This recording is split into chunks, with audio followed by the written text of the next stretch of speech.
అబద్ధాల హామీలు ఇచ్చి తప్పుడు ప్రచారాలతో సీఎం అయిన రేవంత్ రెడ్డి రాష్ట్ర ప్రజలకు అన్యాయం చేసిందని, కాంగ్రెస్ పార్టీ రాష్ట్రాన్ని సర్వనాశనం అయిందని, అందుకే ప్రజలు కేసీఆర్ ప్రభుత్వం మళ్లీ రావాలని బీఆర్ఎస్ లో చేరుతున్నానని ఎమ్మెల్యే మాధవరం కృష్ణారావు అన్నారు.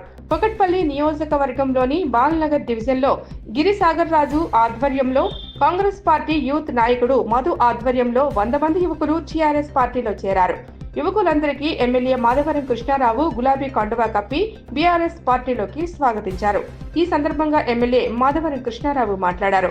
తెలంగాణ రాష్ట్రం ఏర్పడిన తర్వాత తొలి ముఖ్యమంత్రి కేసీఆర్ ఆధ్వర్యంలో కాంగ్రెస్ అభివృద్ధిలో అగ్రగామిగా నిలిచిందని, కాంగ్రెస్ పార్టీ అధికారం వచ్చిన 14 నెలల్లో నియోజకవర్గానికి మొండి చేయ చూపించిందని ఎమ్మెల్యే చెప్పారు.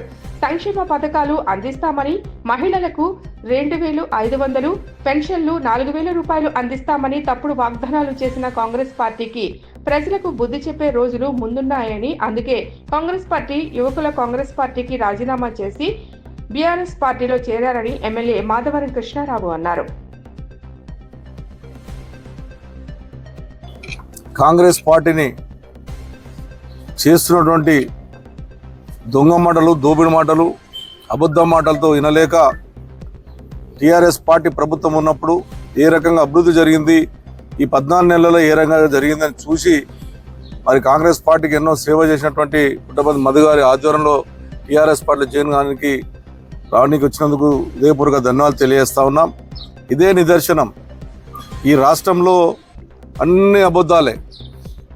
రైతులకు మోసం, ఆడపిల్లలకు పింఛన్లు ఇస్తా అని చెప్పి ముసలి వాళ్ళకు 4,000 ఇస్తాన మోసం, 2,500 రూపాయలు ఇంటింటికి ఇస్తాన మోసం, డబుల్ బెడ్రూమ్లు ఇస్తామని చెప్పిన మోసం, ఇందిరమ్మ ఇండ్లు ఇస్తామన్న మోసం, 420 హామీలు ఇచ్చి 420 చేసినటువంటి ఈ కాంగ్రెస్ పార్టీ చేసిన మోసాలకే ఈరోజు ప్రజలు విసికెత్తి ఇవాళ ఎంత భయంకరంగా ఉంది రాష్ట్రం అంటే గొప్పలు చెప్పుకుంటా ఉన్నారు. ఇవాళ ఎంత గొప్పలు చెప్పుకుంటారు అంటే 14 నెలల్లో దేశము స్వతంత్రంగా వచ్చినప్పటి నుంచి చేయనంత అభివృద్ధి 14 నెలలు చేసిన గొప్పలు చెప్పుకుంటారు అంటే ఇంత దుర్మార్గంగా ఆలోచన చేయాలి. హైదరాబాద్ నగరంలో మేము కట్టినటువంటి బ్రిడ్జుల కింద రంగులేసి ఆ బ్రిడ్జే మాదంటున్నారు. ఈ రకమైన బుద్ధి ఇవాళ కుక్కట్పల్లి కాన్షియస్లో ఎంత దుర్మార్గంగా నడుస్తూ ఉందంటే, గవర్నమెంట్ పరంగా 14 నెలల తర్వాత 25 కోట్లు శాంక్షన్ చేసారు కాన్షియస్కి, అది సర్కిల్కి.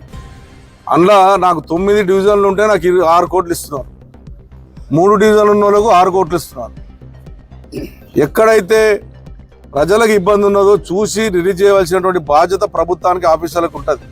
ఇది నీకింత నాకింత అని పంచుకునే విధంగా హైదరాబాద్ నగరంలో ఈరోజు కనీసం డ్రైనేజ్కి ₹1 ఇవ్వలేని పరిస్థితి, మంచిలు రాలేనటువంటి పరిస్థితి, బల్బులు ఎగలేని పరిస్థితి, ఎన్ని రకాలుగా ఈ 14 నెలల్లో ఆ రోజున నెలకు 30 నుంచి 40 కోట్లు ఖర్చు పెట్టాము ఆ రోజున కుకుట్పల్లి కాన్షియస్లో అన్ని రకాలుగా. ఈరోజు 14 నెలలకు 25 కోట్లు ఇచ్చి అది కుక్కట్పల్లి కాన్షియస్కి 6 కోట్లు అంటే ఎవరు ముక్కు